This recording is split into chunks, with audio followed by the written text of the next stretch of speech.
August 2nd, 1990, Saddam Hussein's forces crashed through the defences of oil-rich Kuwait. In fear of an Iraqi invasion into Saudi Arabia, the United States and her coalition allies poured into the Arabian Peninsula to form a deterrent that would be known as Desert Shield. The result was a series of diplomatic talks, negotiations and counter-negotiations that rapidly declined into a no-hope situation. On August 17th, 1991, Desert Shield became Desert Storm.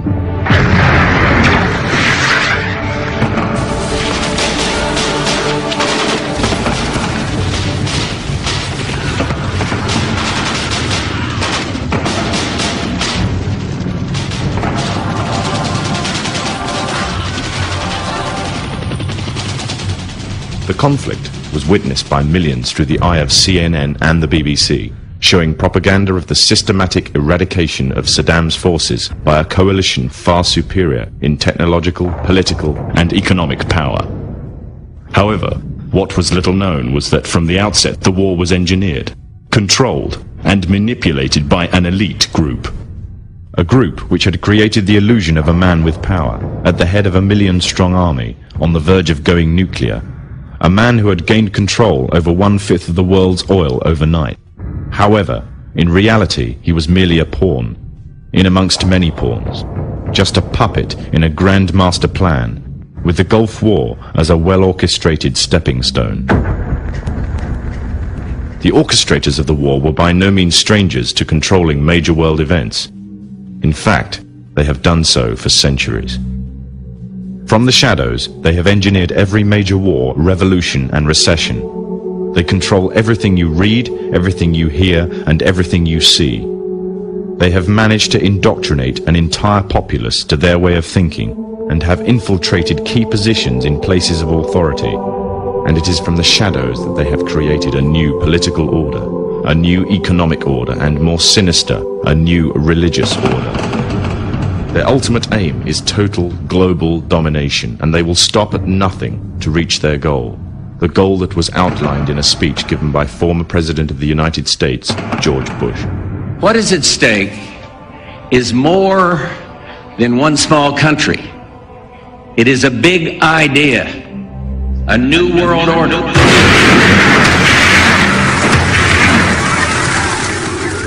However, the origins of this global plan were not created in the offices of the White House. In reality, their roots lay in another war. This time, the year is 1095, and the place, Clermont, France.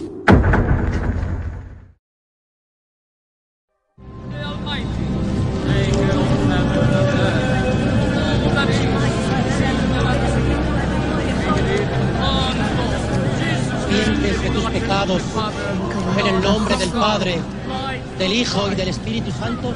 11th century Europe was ruled by the Church, which held a firm grip on the hearts and minds of the people. This power enabled Pope Urban II to wage war on the Muslim Caliphate and crusade in what he called a War of the Cross to recapture the land of Jerusalem.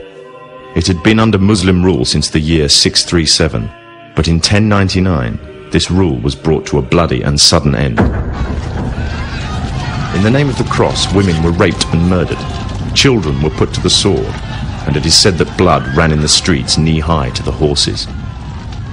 Out of this land of bloodshed and terror, a group of men arose. Men that would stop at nothing to get what they wanted, no matter what the cost. 20 years after Jerusalem was taken, the Dome of the Rock was seized by a group of warrior monks calling themselves the Knights of the Temple of Solomon, or more simply, the Knights Templars.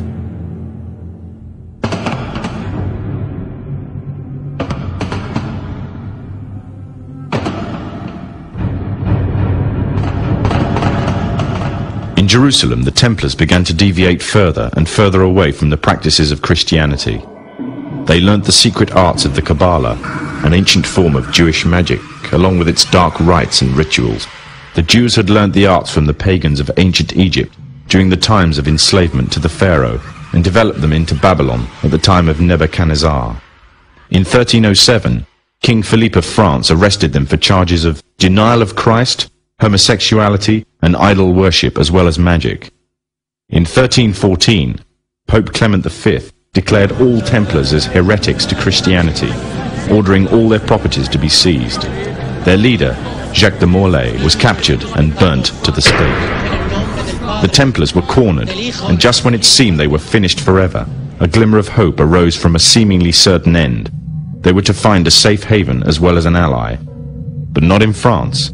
In fact, in a country in a desperate struggle for independence against the English, the country of Scotland.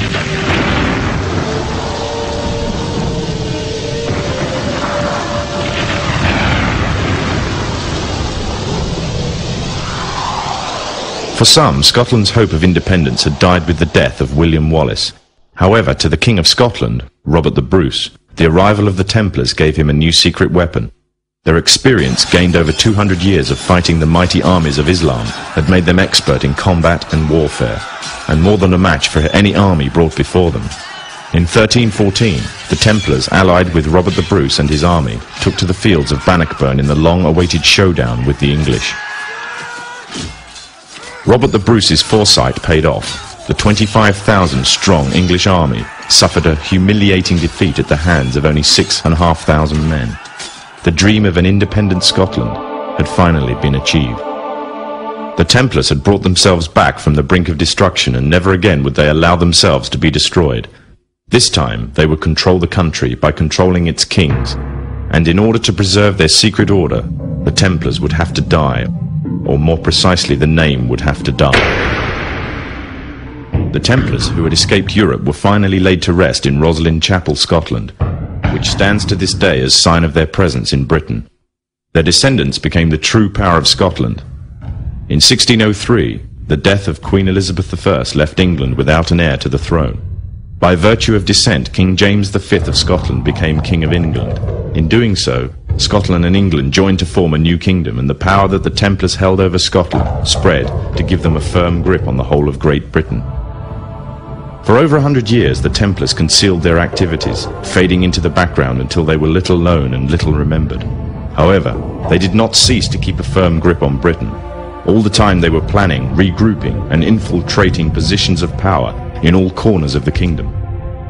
In 1717, the Templars made their reappearance in Europe. They had grown in both number and strength, and were now ready to coin a new identity, free from their reputation of the past, and given credibility by none other than the monarchy and aristocracy of England. And the name they chose for themselves was a name that would be known by many, but understood by a few. This new name, the Freemasons.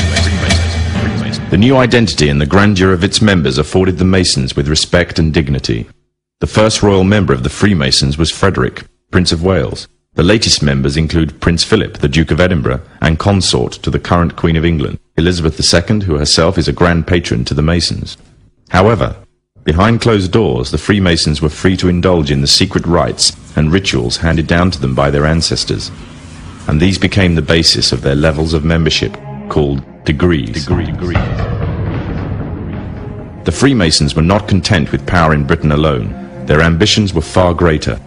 In the years to come, the world would witness Europe and America being plagued by wars and revolutions, each more devastating than the other. However, these would not be as commonly believed, the spontaneous effects of a downtrodden people, but in fact schemes created by the exclusive few, driven by hunger for absolute power. All this would take place from the very country from which they had fled centuries earlier, and would become the base for their global domination.